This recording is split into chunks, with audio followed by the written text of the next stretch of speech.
don't go. Daddy, no! I have to. Imaginez, vous êtes Congolais, Camerounais ou Sénégalais. Vous êtes arrivé légalement aux États-Unis. Vous étudiez, vous travaillez, vous avez construit votre vie. Votre enfant est à l'école. Votre épouse travaille. Et puis un jour, Washington vous dit, pour obtenir votre résidence permanente, vous devez peut-être quitter l'Amérique et retourner dans votre pays. Pas parce que vous êtes clandestin, pas parce que vous avez commis un crime, non, simplement parce que les règles changent. Et cette décision annoncée par l'administration Trump pourrait bouleverser la vie des centaines de milliers de personnes. Alors ce soir, une question simple. Qu'est-ce qui change exactement? Pourquoi cela inquiète-t-il autant? Et surtout, pourquoi les Africains doivent-ils comprendre ce qui se joue aujourd'hui aux États-Unis? D'abord, il faut comprendre une chose. Beaucoup de gens confondent visa et green card. Ce n'est pas la même chose. Un visa permet d'entrer ou de rester temporairement aux États-Unis. Il y a le visa étudiant, visa de travail, visa professionnel, mais la green card, elle, c'est une autre chose. La green card donne le droit de vivre durablement aux États-Unis, travailler, construire sa vie et souvent plus tard demander la citoyenneté américaine. Pendant des années, beaucoup d'étrangers déjà présents légalement sur le territoire américain utilisaient une procédure appelée Adjustment of Status, ce qui signifie ajustement de statut. Le principe était simple. Vous êtes déjà aux États-Unis, vous remplissez certaines conditions. Par exemple, vous épousez une citoyenne américaine, ou votre entreprise vous sponsorise, ou votre situation vous rend éligible. Vous pouviez souvent demander votre green card sans quitter le pays. Vous restiez sur place, vous attendiez la décision, votre vie continuait, votre famille restait unie.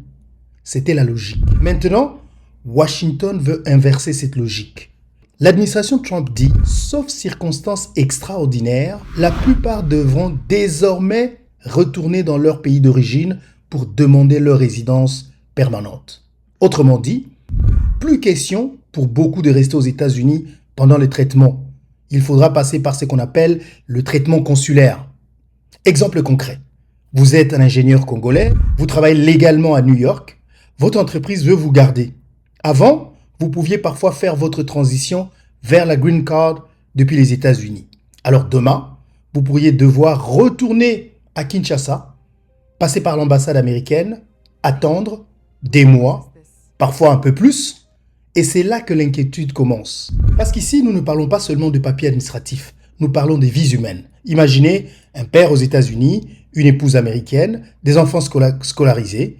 Demain, séparation familiale, incertitude, stress, perte possible d'emploi, difficultés financières et surtout une question que beaucoup d'Africains connaissent déjà. Combien de temps une administration peut-elle vous faire attendre? Des avocats américains spécialisés en immigration disent aussi autre chose. Les consulats américains dans le monde sont déjà très chargés. Plus de dossiers, plus d'attentes, plus de pression. Donc, certains craignent des mois, parfois des années de séparation. Parce que beaucoup d'Africains utilisent précisément ces voies légales. Étudiants, informaticiens, médecins, ingénieurs, chercheurs, travailleurs qualifiés, familles installées légalement. Ce débat américain n'est donc pas seulement américain. Il touche directement des familles africaines, congolaises, nigérianes, ghanéennes, ivoiriennes, camerounaises, kenyanes. Et derrière la technique administrative, il y a le débat politique beaucoup plus grand. Le vrai débat est celui-ci. Les États-Unis veulent-ils désormais rendre plus difficile non seulement l'immigration illégale, mais aussi une partie de l'immigration légale?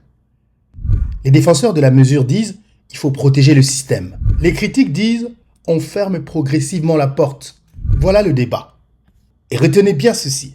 Quand un pays change ses règles migratoires, ce ne sont pas seulement des formulaires qui changent, ce sont des projets de vie, des familles, des rêves, des trajectoires humaines. L'Amérique reste une terre d'opportunités. Mais l'Amérique redéfinit peut-être aujourd'hui qui peut entrer, comment et à quel prix. Et pour des milliers d'Africains qui regardent vers les États-Unis, une question devient désormais centrale. Le rêve américain devient-il plus difficile à atteindre, même pour ceux qui respectent les règles?